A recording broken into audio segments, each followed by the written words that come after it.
কোচবিহার ২ নম্বর ব্লকের পুন্ডিবাড়ি বাজার এলাকায় রোড শো করলেন অভিনেতা মিঠুন চক্রবর্তী। আজ দুপুর ১২টা নাগাদ কোচবিহার লোকসভা কেন্দ্রের বিজেপি প্রার্থী নিশীথ প্রামাণিকের সমর্থনে রোড শো করেন তিনি। মিঠুন চক্রবর্তী রোড শোতে ভিড় করে হাজার হাজার মানুষ। পুন্ডিবাড়ি পৌঁছানোর পর প্রথমেই মঞ্চে দাঁড়িয়ে উপস্থিত বিজেপি কর্মী সমর্থকদের উদ্দেশ্যে বক্তব্য রাখেন মিঠুন চক্রবর্তী। পরবর্তীতে পুন্ডিবাড়ি চৌপতি থেকে থানা পর্যন্ত রোড শো করেন তিনি। দুপুর ২টো থেকে ঘোকসাডাঙ্গায় তার জনসভা রয়েছে। আমি ভাই কিছু বলি না, আমি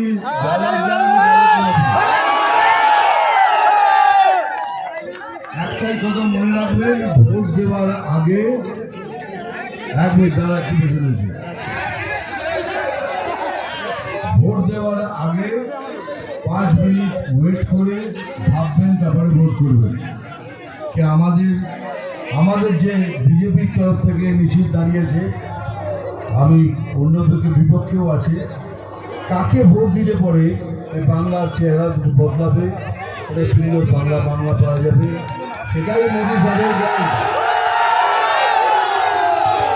শুধু আমি আর ওইসব কথায় যেতে চাই না, এই কথাগুলো মনে রাখবেন কি বাংলা একটা সুন্দর বাংলা প্রদান করব, আমরা কথা দিচ্ছি, এটা মোদী সাহেবের গ্যারান্টি, এইটা মনে করেই ভোট করবো। ডায়লগটা বলবো,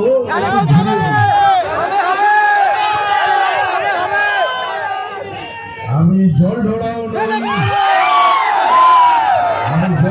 নই, বেড়ে ভোড়াও নই, আমি এমন একটা সাপ যে ছোট ছোট ইঁদুর করে বেড়াই। আর মারবার খান এটা শুনেছেন, অন্যটা শুনুন, চিমটি কাটবে এখানে আর লাল পিঁমড়ের মতো জ্বলবে এখানে সেখানে সেখানে। বছরে 1-8 আসি, নাম তুফান, বছরে 1-8 আসি, এবার বারবার আসবো, তাকে আমার এই ভাই বোনদের সাথে আমার দেখা হবে। আর কাবুলিওয়ালা কি বলেছে, রহমত খান বলেছে, আফগানিস্তান मेरा वतन है और हिंदुस्तान मेरा देश है, हम पाकिस्तानी नहीं है, हम अफगानी है, पठान है, याची बात नहीं है, याची बात नहीं है। मतलब আমাদের ভারতে আমরা রহমত খানের মতো ওই রকম একটা দোষ খুঁজে বেড়াচ্ছি। আমরা চাই রহমান খানের মতো দোষ যেন আমাদের দেশে আসে, যে বলে হিন্দুস্তান মেরা দেশ है, এটাই মনে রাখবে। জয় হিন্দ, পরে দেখা হবে।